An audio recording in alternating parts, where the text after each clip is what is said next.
Hi people, it's me Anja, my pronouns are she and her, and welcome back to my channel for a new reading vlog. I haven't filmed a reading vlog in like a month, I think, since I read the Bell Jar, so it's been a minute, but basically, Pham's new book, The Secret Life of Briar just came out, so I've been planning to film a reading vlog for this book ever since she announced it. So for those who don't know, Pham is a booktuber and she's been on booktube for at least 7 years, so basically as long as me practically. And so she's pretty popular in the booktube universe for like rant reviews and dishing Sarah J Maas. And the first video I ever found by her is one that I can't find anymore, but it's when she reviewed A Curse So Dark and Lonely back in like 2018 or something like that. And I can't find it on her channel anymore, so I guess she deleted it. But anyway, basically this book is a YA sapphic fantasy retelling of Sleeping Beauty, and there's a trigger warning right off the beginning where she says that the representation of depression is based off of her own experiences with that mental illness. So I know that there's depictions of mental illness, and also I've heard really bad reviews for this book, frankly. Like, it's a Sleeping Beauty retelling, and many people have said that this book has put them to sleep. So genuinely, I have really like low expectations. Sometimes when booktubers become authors, like sometimes the book is not very good, but sometimes it is, you know? So with that said, I have super low expectations, and frankly, if she ever sees this review, I would say that like she should know better, that like authors should stay out of fetal spaces. Like, I think that if you can't take a negative review, if this happens to be one, then maybe you should choose a different career. You know what I mean? Like, if you can't take the heat, stay out of the kitchen. Anyway, all that to say, I just wanted to quickly preface that for, like, her fandom. I don't know if she has a fandom, but I would say that she's one of the more popular booktubers out there right now. So, yeah. Basically, this is my honest review of this book. So, yeah, let's get started. So far, we have two main characters, Amelia and Colin. I think that's how you pronounce it. Anyway, their perspectives are set 100 years apart, and Colin is looking for her younger sister, who recently went missing, and her younger sister, Ellie, loved fairy tales, and Colin didn't believe in them because she dismissed them as like folly and whatever, because the world now is basically fucked over. I don't really understand the politics so far, but 100 years ago, in Amelia's perspective, she's the princess, and she has this stepmother who is closer to her age than she is to her father's age. And the reason why I'm noting this is because of this passage. Like, I'm confused if this is supposed to imply that Amelia likes Lilith romantically, which, first of all, I think that's odd because of the fact that Lilith is her stepmother. Like, what are we talking about here? And I don't remember specifically if Amelia is supposed to be, like, okay, Colin 100 years ago, or sorry, 100 years after, because Colin's in the future and Amelia's in the past. Anyway, Colin's 18 years old, Ellie's 12, I think they're 6 years apart, and Lilith, the stepmother, is 18 or 19, and then Amelia is supposed to be like 15? Anyway, that's an age gap, obviously, but second of all, that's her stepmother. Like, what are we talking about? I'm confused. And I think that Amelia and Colin, since they are the two character perspectives, will be the main romance. I think. I don't know. I also don't know who the villain of this book is yet. So, yeah, but I'm assuming it's Lilith just because of her name. Because doesn't her name mean evil or something? Did I make that up? I don't know. Anyway, that's what I'm at right now. Obviously, I don't think there's anything wrong or weird about being sapphic. I think it's weird to be attracted to your stepmother when you're 15, even if they're 18. You know? Anyway, there's that. So I'm like halfway through this book now, and I will say that first of all, the writing is very descriptive, very atmospheric. It's quite good. Like, the writing itself is quite good.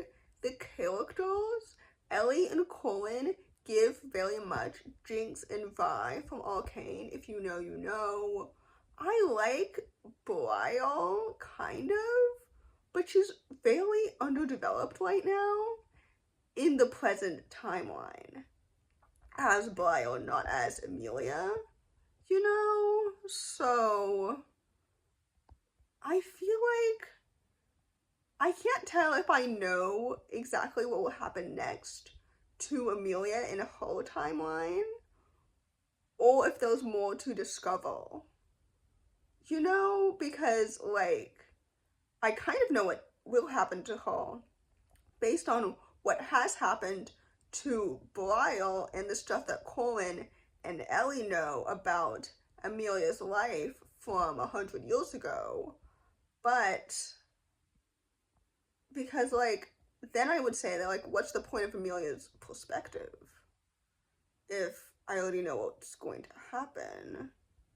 Anyway, that's where I'm at right now. I've now read 30 chapters so far, which means that I'm like 60% in. I don't know. The thing about reading an ebook is that, like, the number of chapters is still accurate to the actual physical copy, but the number of pages isn't necessarily. So anyway, I'm so confused. The demon having perspectives and being more prevalent in the book than I really expected is really interesting because they're not really a character that I initially really cared about. And like, I don't see the point in their character, and I keep referring to them as the demon because I don't know how I'm supposed to pronounce their name. Malicine? Like malicious? I don't know. And since they're having so much screen time, like, I don't know if I'm supposed to view their character as an antagonist or more of a hero. Like, I know that obviously people and characters are nuanced in real life, and yeah, I don't really understand the timeline of this book. It's like really confusing sometimes. Like, I just read a chapter where, in their perspective, Amelia stabbed the back of their dad. But I thought that that is Colin, and Colin has been stumbling around into Amelia's memories. Because that's what the dreamscape is. You keep running into, like, bad memories, or sometimes good memories, and each portion of the dream world has been separated into seasons, which is interesting. Except that I'm confused as to how exactly the other world was created and how you can escape, because, like, I don't know. And Ellie's dead in the real world, but she's alive. Or she was alive in the dream world. I don't really know if she's going to pop up again now that Colin has realized that she's died in the real world. don't really understand. Some character said earlier that if you die in the dream world, you don't exist in the real world. So I'm also confused as to how this story is going to end.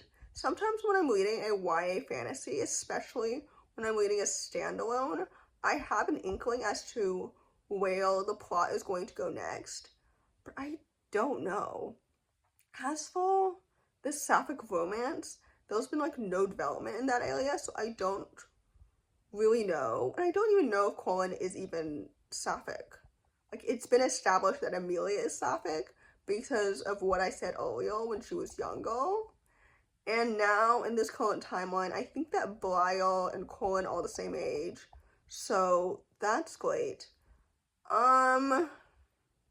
Yeah, so far my impression is that it's kind of confusing, and I definitely understand why this book has such a low rating on Goodreads, frankly. So, yeah.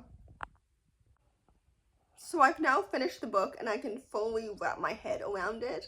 I will say parts of the plot are kind of confusing, mixed in with the world building and the dreamscape of the world, all just kind of confusing in the sense that I was never fully immersed in the world because I didn't quite understand what was happening or why it was happening.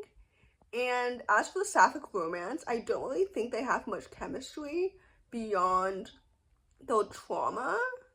Like, I understand how they can relate over that, but besides that, like, I don't know, I don't really ship them, but it's also because so many of the romantic moments were spent in the dream world, so they don't have any time together in the real world, because in the real world, they were born 100 years apart.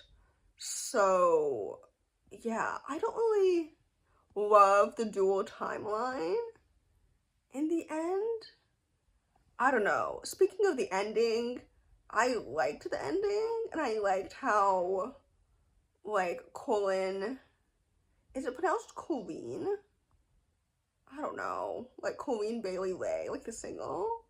I don't know how you're supposed to say her name.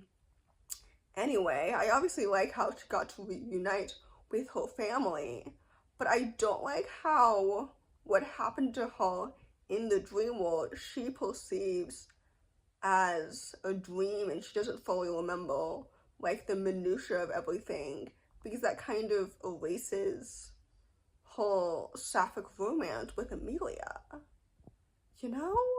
Also, I'm fully aware that I used Amelia and Briar interchangeably within this video, but I'm aware that Briar and Amelia are the same person.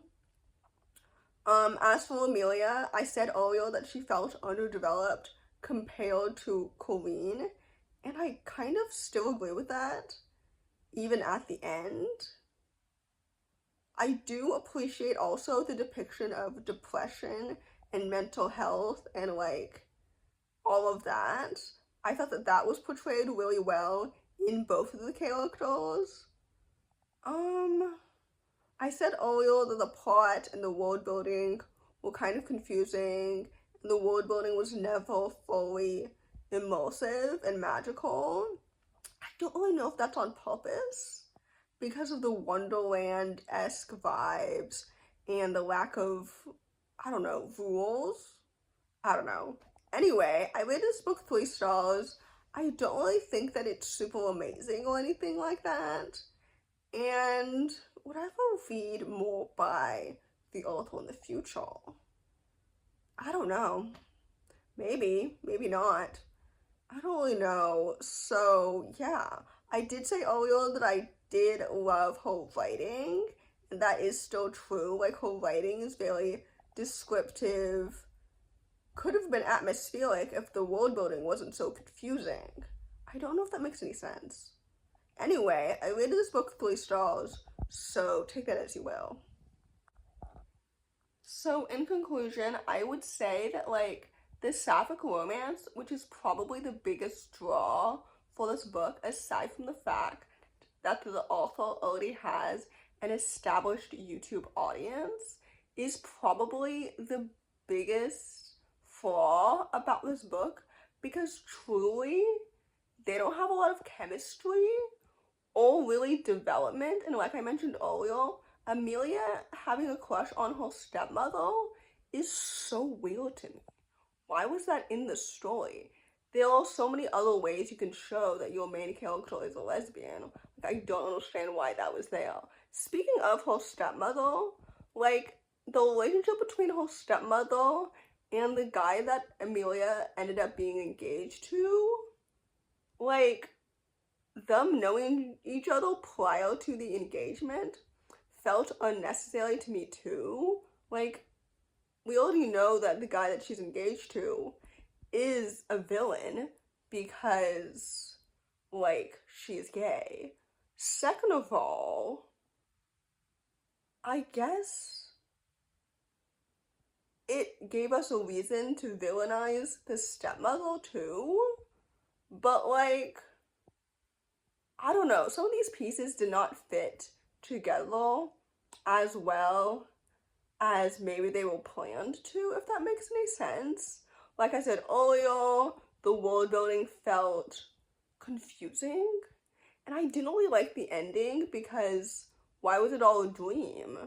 I hate that trope so much, and it truly, like, I don't know, erases all of their development if they both got happy endings.